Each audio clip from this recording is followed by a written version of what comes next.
Ladies and gentlemen, please silence your phones and hush your babies. The show is about to start.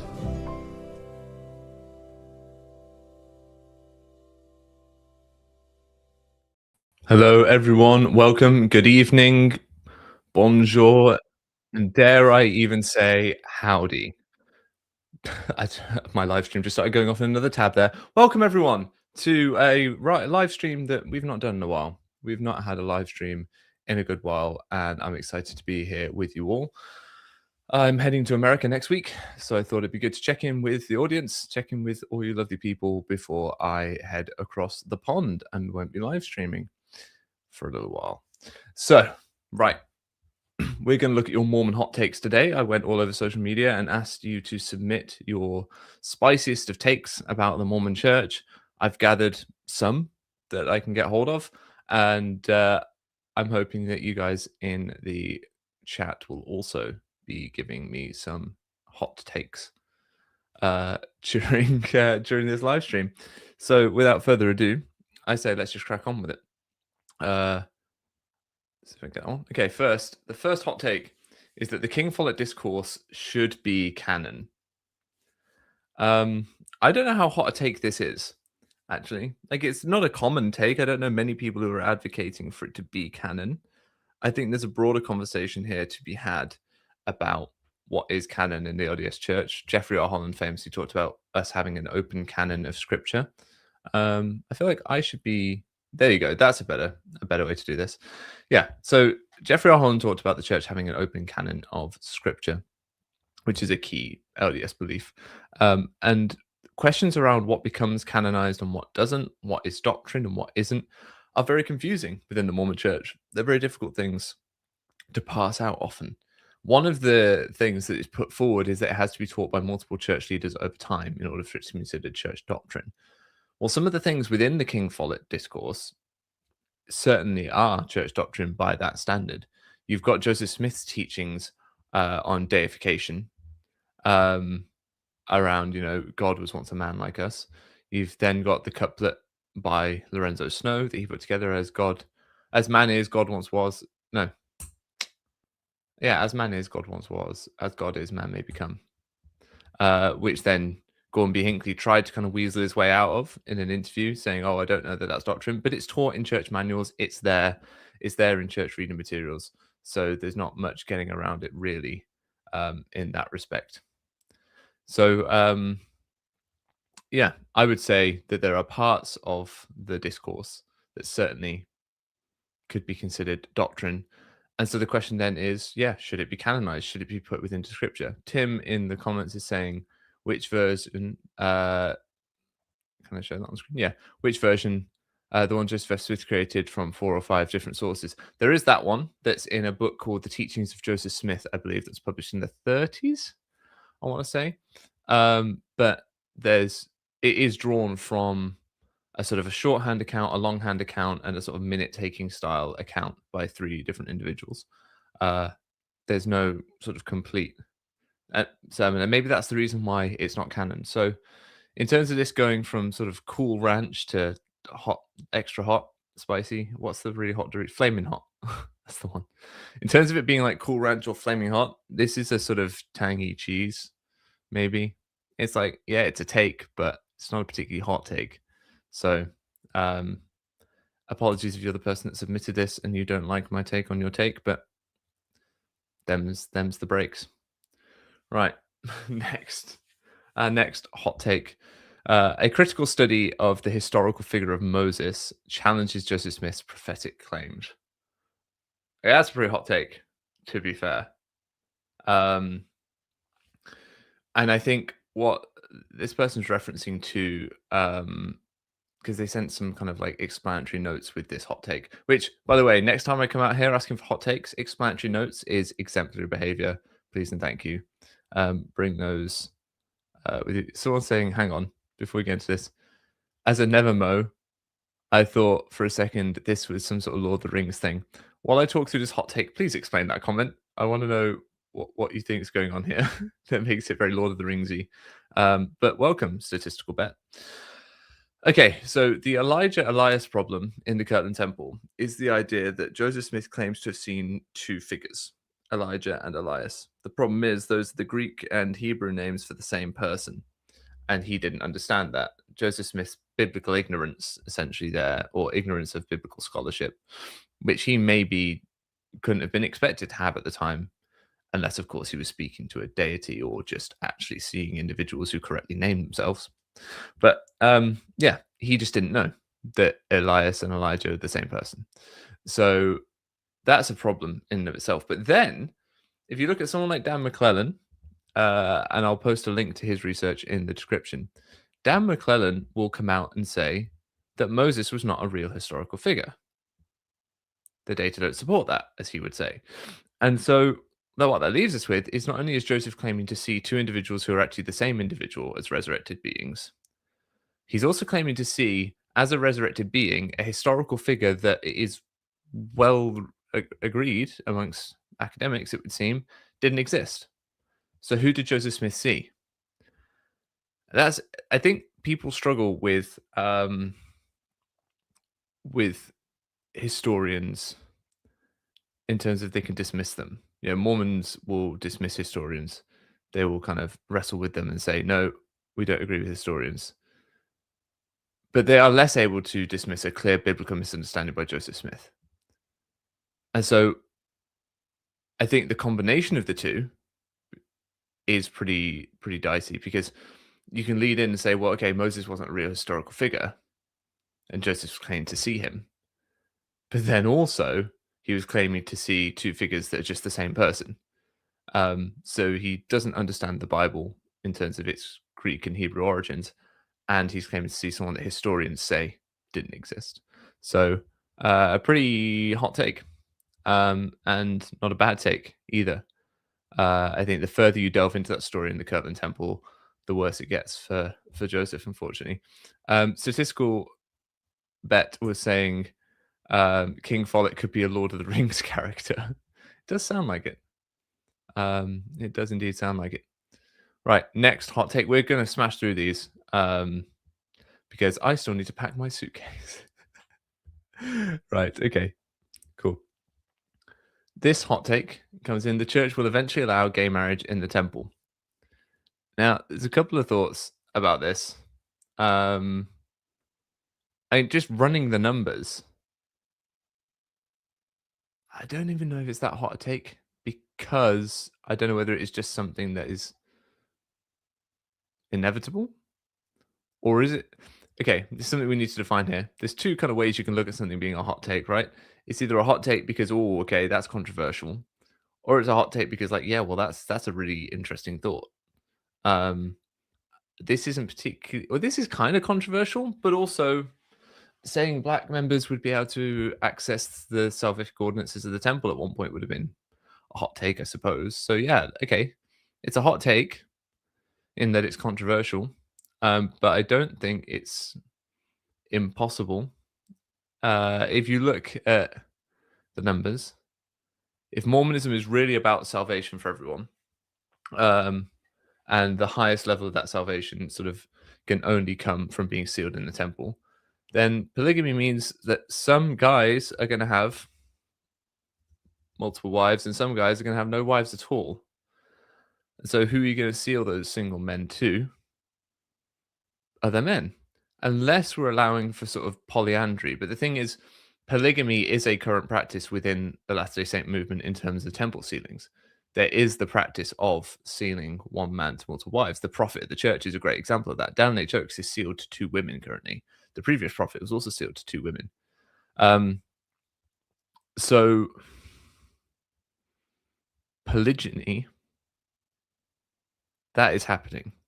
Polyandrous sealings aren't happening. At the moment, there's no sealings in the temple that are between a woman who is married to two men.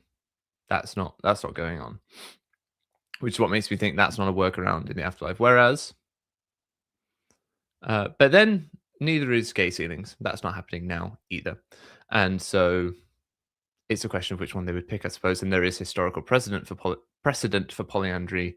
See Joseph Smith sending men on missions to marry their wives. So Maybe that's the more likely solution to the numerical imbalance in God's spirit children having spouses in their life. But it's a creative workaround. It's one way you could do it, is let men be sealed to other men. If that's what sealings are about, if you believe the apologists when they talk about dynastic sealings and sealings that aren't about sex, then the church should have no problem with allowing two men to be sealed to each other if sealings aren't about sex, if marriage isn't about sex in that respect. So I think they're kind of telling on themselves there, I suppose. Um, okay. Guys, start prepping your hot takes in the chat. Otherwise, this is going to be a short live stream. Because you know me, I'm rattling through these. Ooh, okay. Well, we got something coming in from the chat here. So, if I remember correctly, in Work for the Dead, they will seal a woman to two husbands. I don't recall coming across that in my time as a temple worker, but I'm not willing to put my foot down and say it's never happened. I don't think it does, but I'm happy to be wrong about that. Particularly because polyandry happened in Joseph Smith's time, so there's a precedent there. But it's not something I ever came across. Yeah, hot take. Okay, we got one from the chat. Let me star that. There we go. Okay, Purple Berman saying they used to be a temple worker in London over 25 years ago. I was a temple worker a lot more recently in London. So fellow London temple worker there. Big shout out to Purple Berman. And Purple Berman is a channel member. So thank you very much for your support. If you want to be a channel member, the button's down there somewhere. It's like the cheapest thing you'll buy today, probably. And it lasts a whole month and you get early access to videos. So do that, I guess. So it says, so if a woman is widowed, she can't get married in the temple again. I believe, according to the handbook, that is correct. Yeah. She'd have to get a cancellation of the sealing to her husband, which I don't think works. Maybe what Purple Beerman's talking about is that in cases where there's a confusion between who a woman might be married to, in sort of family history time sealings, right, where you've gone back through a family tree, etc., then they will seal her to both men just to be sure, perhaps. But certainly when it comes to live sealings, a man can be sealed to another live individual, another live woman, and remain sealed to his deceased partner, whereas that's not going on the other way around. She can't be sealed in the temple to a second man, as KD Ash so rightly puts it. Yeah, there you are. Okay, this one's quite a fun one. And I could rattle on about this for a little while, so strap in. The Mormon God creates more issues for the problem of evil than it solves. That's a great take. That's a pretty good take. It's pretty spicy. Because I can hear the apologists getting annoyed about it.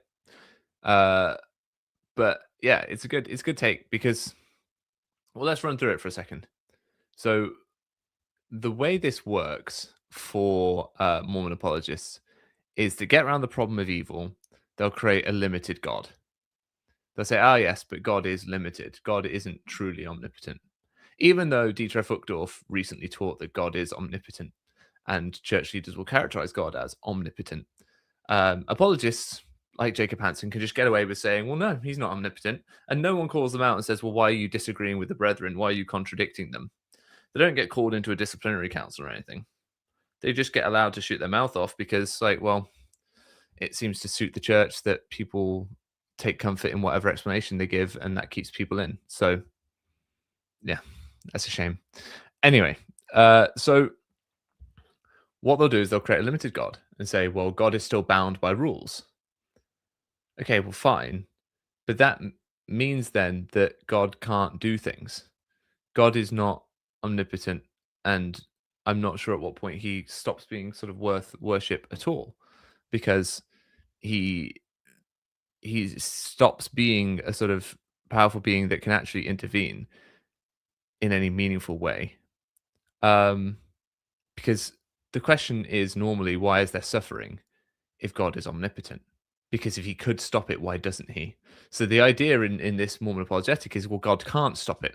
It's something we have to go through. But then that only works if you then say, well, he can't do anything about suffering. So fine. But then he's impotent or bound by universal laws or whatever.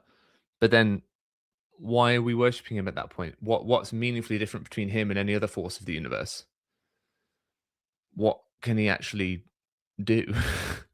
um, and then if he does have the power to intervene in some ways but not others, you start to really question his choices because he starts to send angels to Joseph Smith to get him to marry people, but doesn't send things like to stop genocide. So like you really end up with problems about God's choice making decisions there.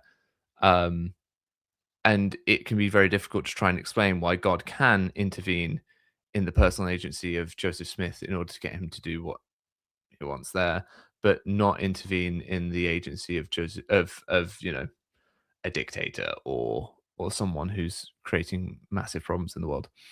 Um, so then there's the idea that God can't stop the evil, but he's certainly responsible, if not for the evil of mankind.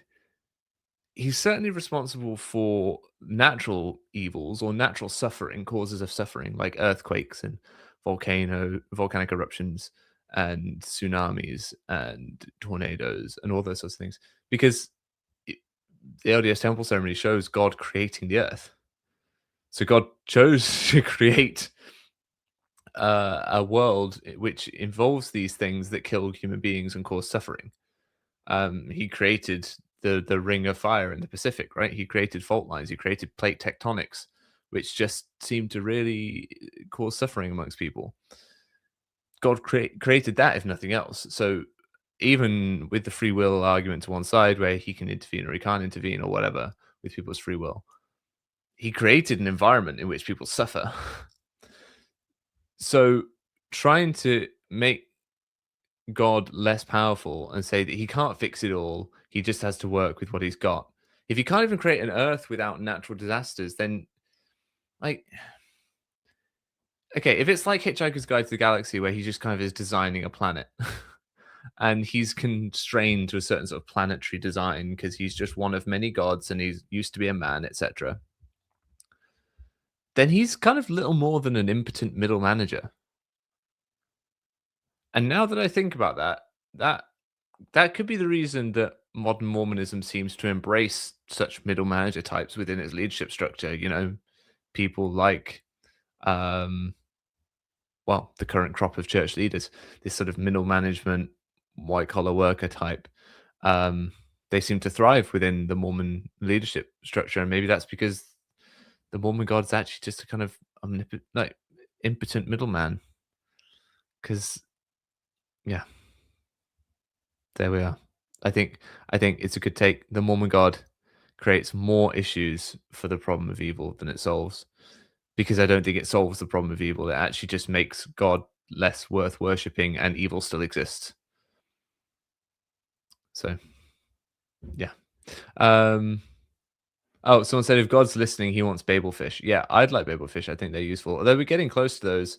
AirPods and things like that are now doing live translation, so it's almost like having a Babel fish in your ear, which is pretty fun. Okay, we have our next take of several. I think there's a few more. Okay.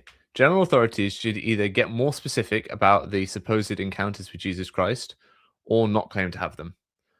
I wouldn't want to get caught into a false binary here. There are maybe other options. But generally, I do think they're trying to sort of have it both ways. They're trying to be both mysterious and we've seen Jesus. And then when you ask them about it, oh, well, we can't talk about it. Why not? There's plenty of biblical descriptions of encounters with Jesus. Joseph Smith gave several accounts of his encounter with Jesus Christ in a vision. So why can't these church leaders also give their accounts of these things? Why can't they say, yes, I saw Jesus Christ? Yes, I've spoken to him face to face. I think they want to be able to downplay it in front of the right audience and big it up in front of another audience, which I have a big problem with expediency driving decision making within the church. It's what is going on with the temple in Fairview. It's what's going on here. It happens in a lot of places. It was what was going on with the SEC and their fines. You've got this issue where the church goes, well, if we can legally get away with it, even if it's not the right thing to do, but if it's expedient for us and we can get away with it, then we will. For example, we want a giant temple in a small town. Legally, we have the structure here in the United States to get away with doing that. So we will. And we will lie about why we want it to use that law to get what we want. That, you could argue, was the thinking there. Here, you can say that similarly, we want you to believe that we have seen Jesus Christ when you are a normal church member. But if you are not a normal church member and you might think we're a bit wacky, or you might actually challenge this claim that we're making, then we want it to seem like actually, no, we are special witnesses of the name of Jesus Christ. That's a lot of the language that's being used recently.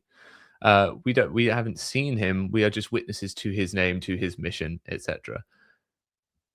You can kind of have it both ways. There's a video I'm working on at the moment about how a lot of the times apologists will try and come at an argument with a natural explanation.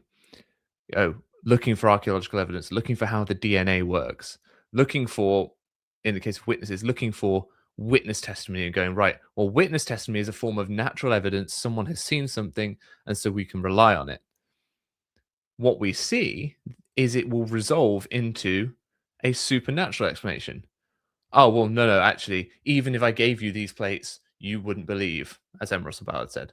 Well, at that point, then, if I had the physical plates and I physically witnessed them and it was a kind of natural evidence, and that wouldn't be enough, then what's missing? Well, it's a spiritual component, isn't it? Which is supernatural. I'm not saying it's not something you should believe. I'm not saying it's not something you should engage in, but it's a supernatural evidence for the Book of Mormon, not a natural one anymore. And so the church wants to be able to have things be supernatural in front of the right audience, the sort of people who believe those things, but they need to try and also keep things a bit more natural for people from the outside. But I think they should pick a lane. I think, especially in the world where the evidence just isn't supporting the church, I think they would have an easier time if they just lent into it. Well, hey, yeah, the evidence isn't there, but we still believe in the spiritual experiences we have, and we still hold to the values that we have, and all those sorts of things. There's no problem with that. And there's no problem with going, hey, I just take this on faith. But it's this idea that they can't just say, hey, I take this on faith. They have to try and justify it in some sort of physical way, some sort of natural way. And that often falls flat because the Book of Mormon doesn't work within those terms very often. So that's, it's a decent take. It's a middle take. It's not as spicy as some others. Right, next one. And everyone in the chat here is talking about a live stream chat on another video. So I want to know what what are you all talking about? It seems that my audience are meeting up in other live chats, and I am a jealous creator. No, it seems like everyone's having a good time though. The Exmo community is thriving, which is lovely. Right, next slide. Someone said, I like the idea of the cross entering Mormon iconography. Okay, that's a hot take. A lot of people are very pushed against it, so that's deviating. That's a hot take. I would tend to agree. Hallie Cram says she's only here for me. That's the kind of attitude I can't say it with a straight face. Yeah. Oh, someone learned a fun new German word, Arschgeig. Okay, arse violin. Yeah. All right. Great word. It is a great word. Yeah. So the idea of put that on screen for people. The idea that the cross is entering Mormon iconography. I like it too. I'm not opposed to change within the church at all in any way, really. What I am opposed to is not admitting that the change has been made and trying to act as though it's always been that way and not giving explanations as to why it's changed. That's what I take issue with. That you have leaders in the past that have come out strongly against the use of the cross. You've had people say anecdotally things like, well, the cross is the way in which Jesus Christ died. And so if your brother was killed, you wouldn't wear a gun on your neck, would you? If he was shot, you wouldn't wear a gun as a necklace. We've heard those arguments. If you've grown up in the church, you've heard those things. And so for the cross to start coming in and for these 18, 19, 20 somethings to start wearing them as though it's normal and not batting an eyelid, great, cool. If that's how you want to express your faith, wonderful. But people like me are going to need some explanations about why it's now okay when it wasn't for us. Not that we even particularly wanted it, but just that it was something that was so strongly pushed against. Similarly, people that were shamed over having their shoulders out at church dances and made to wear large, oversized t-shirts deserve at least an explanation as to why now garments have gone sleeveless, and it seems like that doesn't matter anymore. That's where I think a lot of people's problem lies. That's certainly where a lot of my issue lies with a lot of what the church does, is that they change and then they just hope that the members will gaslight themselves into believing that's always the way it was, wait for a couple of generations, and they just never have to explain it. And it's one of the least healthy aspects of the church, the way they just do that to members and the way that they've conditioned members just to accept that and to do the mental load themselves of trying to justify these things. I think it's one of the church's biggest issues, is that. So I don't think we're going to see a cross on top of a temple anytime soon. But I think we have just seen one unveiled in a statue on Temple Square. I think it's Christ carrying the cross up to the hill. That's now a statue on Temple Square, which is just madness, because that between that and the stained glass, it's a question of how pseudo-Catholic can the church get with it while still remaining Mormon. There's a big tension going on in the church between its unique identity, trying to be a peculiar people, trying to keep its USPs, trying to hold true to the fact that it was a church that was started by someone saying, "What church should I join?" And God going, "None of them, they're all wrong. Start your own." That's how it all began. And now they're like, well, how much like the others can we be? How much of their homework can we copy and get away with it? And that's the tension that I think is a key tension in the church right now, and we're seeing how it plays out. So, thanks for the hot take. Okay, baptism at 8 years old is worse than infant baptism. I think it depends how you look at it, right? Because 8-year-olds can certainly have more informed consent than an infant, but infant baptism doesn't necessarily set infants up for the same level of commitment that baptism at 8 years old in the Mormon church does.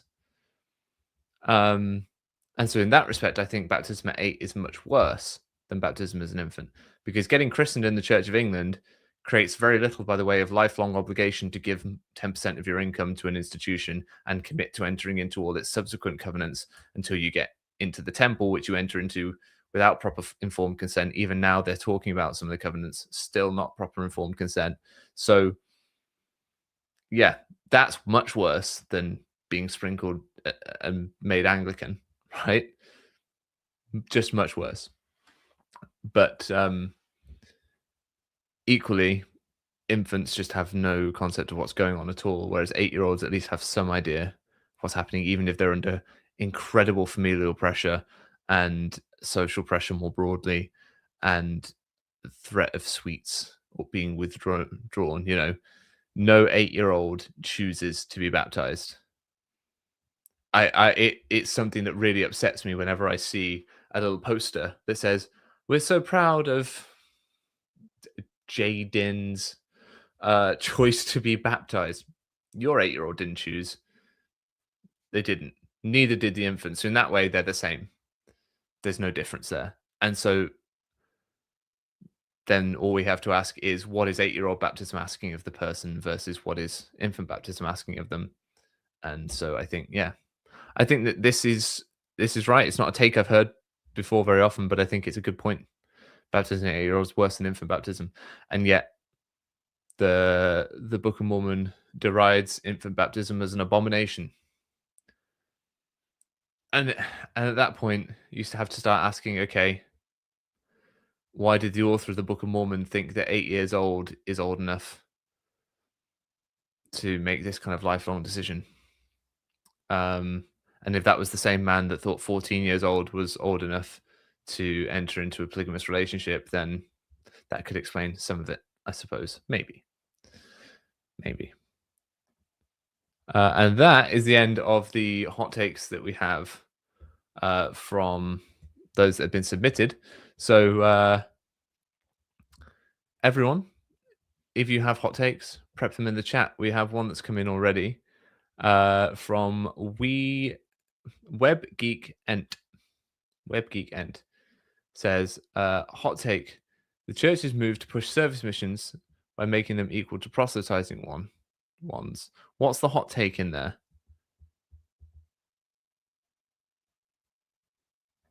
How are they, so yeah, that's something that they're doing, but where's the hot take? I'm trying to work that one out. So, WebGeek, if you're in the chat, please do let me know what that is. I heard a hot take the other day, while we wait, that the church disappearing would be a net negative in the world. I'm going to throw that out to you, the audience. I don't know if I've formulated an opinion on that yet, because I think there would be, if the church disappeared, there would be objective harm done as well as harm relieved. And I don't know how to even begin to calculate that. We have Kendall coming in saying that hot take: Dan Church will turn out to be a progressive president because he was raised by a single mum. That is interesting because, yes, he was raised by a single mum, and it does seem to inform some of his views. He's not as far as I'm aware, he's not a women shouldn't enter the workplace kind of guy. He clearly sees the value of strong women, but also just doesn't seem to see the value of strong women in that he's not the church president who has raised the status of women within the church, unless you want to count letting them be Sunday school presidents. But as a former Sunday school president myself, it's a negligible calling in terms of sort of status, I guess, authority within the ward, particularly now as Sunday school is half of what it used to be. It's every other week. So yeah, that's not exactly progressive. And he just cancelled the Saturday evening session of conference, which is where we got most of our women speakers for conference. So it'll be interesting to see this conference, whether we get more female speakers under Down Jokes. Let's find out. I'm not closed off to the idea that he might be more progressive and his attitudes towards women may actually, he may promote women. But everyone praised Russell M. Nelson as this great advocate for women because he had all these daughters, etc. And yet he's the same guy that was stood at the pulpit going, yeah, where are our wives and mothers? They're at home making donuts for us. And then when we get home, we're going to feast on those donuts and they're going to listen intently as we tell them what we learn here. So, yeah, I don't think that's particularly, it's not a particularly salient point to say, oh, so and so is an advocate for women. It will be their actions, I guess. Right, hot take: the church's decision to move Easter to Palm Sunday rather than move General Conference, where members listen to the brethren for hours, tells you all you need to know about their priorities. It's not a hot take, but it's a great take. That's a great observation. Is that the church's decision to move their Easter celebrations rather than move their General Conference shows you which one's more important. And they can do all the celebrating of Holy Week they like, and they can do all of the, oh, we do Palm Sunday now, we do this, we do that. It doesn't change the fact that ultimately what's more important to them is sitting and listening to the brethren for hours. What would have been interesting is if they'd adjusted the schedule of conference to allow people to have an Easter Sunday service. That would have been a pretty bold move. They don't have to necessarily get rid of conference, but they can adjust it perhaps. Someone said, hot take: the LDS Church will bury Wendy Nelson as unimportant after her husband died. Wait, they've already done that. Yeah, it's so sad that the entirety of her relevance within Mormonism was the fact that that she was married to the prophet. We've not heard from her since, which is a shame because she may have, well, I don't know. I don't know the woman. I've not listened to her speak. Generally, when she spoke, I wasn't always a massive fan. But these women are privy to the upper workings of the church. They see the church at a global level, and I'd love to hear them speak. And I'd love to hear them speak without just quoting men. Um, because in a video that will be coming out soon, the always wonderful Ruth Heath said, I do wonder whether we need more women speaking or whether first we need more men listening to women when they speak. And I think that's a very, very important point to consider. We have any more hot takes? We have James Morph, who's a channel member. And please, if you would like to become a channel member, there's the links below. It's incredibly cheap. It's like the cheapest I could make it. The idea is that loads of you can just, rather than buy a candy bar one time at the gas station, you can do this. And then if enough of you do it, I get to keep making this content, which is wonderful. So James says, I would love to meet the 8-year-old that tells their parents they don't want the commitment that comes from baptism. They would have to understand that commitment first, James, and I don't feel like it's in anyone's best interest, within the church anyway, to explain it to them, other than the child's. There you go. Malexosh joined as a channel member. Congratulations, party poppers in the chat. Thank you very much for your support, Malex. Thank you very much, Malexosh. Cool name. So yeah, there's no 8-year-old that can, because I don't think they understand what that commitment is. Because I think if they did, they might not want it. There would be the 8-year-old who goes, I'm not sure I want that. I'm not sure I want that for my life. And what parents can be like, okay, then don't. I do know of some people that have waited of their own accord and gone, no, I'm not going to baptize my child at 8. I'm going to wait till they're older because I want them to understand what it is they're doing. That's great. But I'm very much of a informed consent position that people shouldn't be baptized until they're 18. Deborah Harding makes some of the point I was trying to make earlier, yes, but saying it far more eloquently than I did. We need more women not repeating everything the patriarchy says. Yeah, that's what we need. Katie Ash saying, yes, lots of Joseph Smith worship. Is this a reference to who's going to win Jesus, Joe, or Russell this year?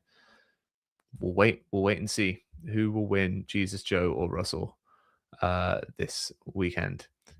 Make sure you're watching to find out, but not watching me, because those of you on the live stream will discover conference coverage is going to be a little bit different this year.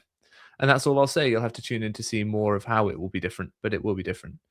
Okay, hot take. Cool. Great and spacious buildings in the boom. Oh, yeah, it's a good point. It's going to be Jesus, Joe, or Dallas. It's a very good point. It will be Jesus, Joe, or Dallas. Jesus, Joe, or Oaks. Doesn't have the same ring to it, does it? Jesus, Joe, or Dallas? Jesus, Joe, or Dallas kind of does, actually. That's yes, you should be sorry, Purple Binham. It is Dallas, Harris, Oaks. Thank you, Gary. I feel so I feel sorry for Gary Stevenson. I really do. He had one job and he just so utterly got it wrong. And he knew, I think, in the back of his mind, he knew that he'd messed up and people like me were going to be talking about it and it was going to be put out there and they couldn't hide it because it was such a pivotal moment. They can't even cut it out, really. It's the announcement of the new prophet. And he calls him Dallas. If you've not seen it, I think it's still online. I don't think they've memory holed it yet, but before they do, go check it out. It's in some of my videos as well. Funnily enough, I take great delight in finding opportunities wherever I can to put it on there. So okay, all right, yeah. Stevenson's a billionaire. No need to feel sorry for him. I do get that. I don't think, is he actually a billionaire? I know his company was getting ready to go public and they were going to let him stay on the board, but I don't know whether anything changed. Yeah. Oh, someone said, but infant blessings already commits the child to a lifelong commitment. I don't think it does, not in the same way. I don't, certainly with certain churches like Anglicanism, I just doesn't, it's not the same commitment as being Mormon. Not even close. Not even close. So sorry, what we had something else up here in the chat. The hot take, yes, sorry. So someone was saying that Great and Spacious Buildings in the Book of Mormon is a self-own. And it is, yeah. Because what are temples of the LDS Church other than great and spacious buildings? Particularly when they fight so hard for them to be great and spacious, for them to be of a certain size, even though people like David A. Bednar are saying, well, it doesn't matter. There's no such thing as a small temple. It's not about the architecture, it's about what happens inside, as Russell Nelson once said. So yeah, the idea of denigrating great and spacious buildings only for the church to become a pretty big builder of great and spacious buildings, and for Russell Nelson to become obsessed with announcing great and spacious buildings, it's pretty ironic. It's pretty good fun. We have there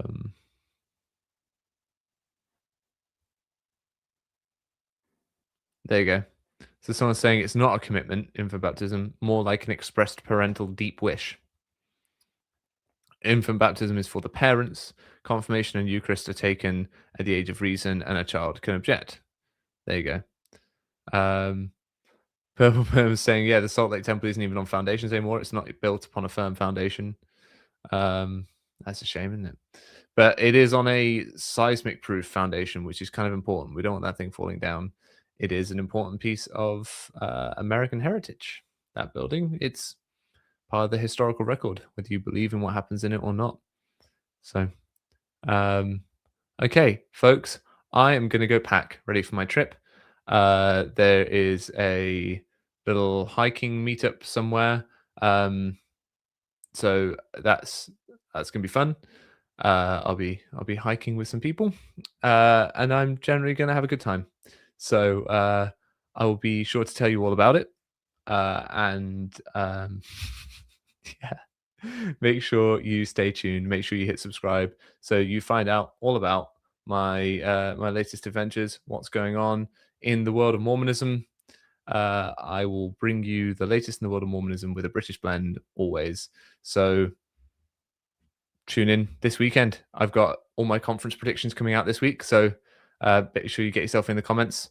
Thank you to everyone who supports me. Thank you for all the channel members who help make this work possible, all those who support me on Patreon as well, and those who donate through DonorBox. If you would like to support this work and keep it going, $5, $10, $20 a month, whatever you can afford at donorbox.org/Nemo the Mormon is helpful, or go to patreon.com/Nemo the Mormon, where you will find exclusive live stream, exclusive live stream Q&As. You will find behind the scenes videos, extended cuts of videos, all that good stuff. There's loads of ways to spend a little bit of money to help keep this going and get some cool stuff in return if you want. Channel membership comes with early access to videos, which is pretty sweet. So thanks, everyone. Take care. Have a great evening. And I'll see you again soon. All right. Bye.